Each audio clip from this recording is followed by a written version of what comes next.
Black Country Matters with Paul Collins.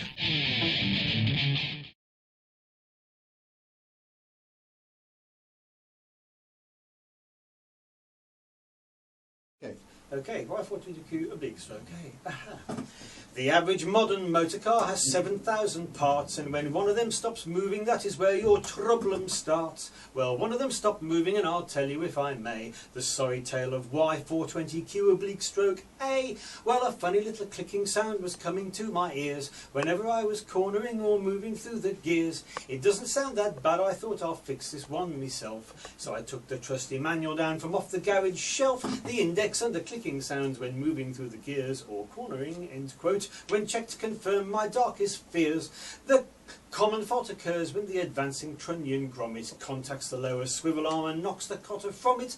The debris swiftly gathers in the grease annealing trough, which feeds the universal joint, and then your wheel falls off. The remedy is simple: buy a tungsten carbide splay, whose reference code is Y420Q oblique stroke A, and then carefully insert it in the lubricating flue and tighten with a torque wrench, and there's nothing more to do.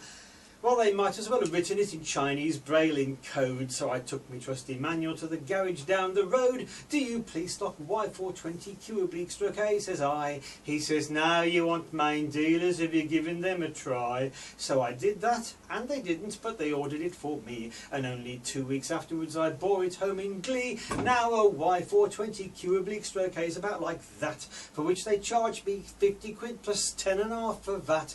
I took another day to fit it, working late into the night, until at last it seemed as if I might have got it right, and then I started up the engine and I moved off through the gears, and a funny little clicking sound came drifting to my ears. So I took it down the garage where I'd first been to the parts. The mechanic took a look and said, "I thought this from the start. That Y420Q oblique stroke A, I've got its trash, but I'll fix the proper part for 30 quid in ready cash," which he did in 15 minutes, and I drove off near to tears.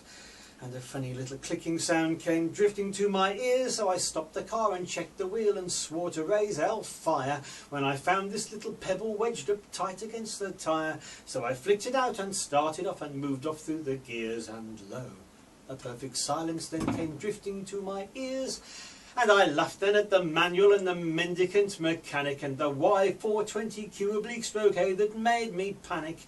At the grommet, at the trunnion, at the grease annealing trough, I laughed all the way to Bromsgrove, and the sodding wheel fell off.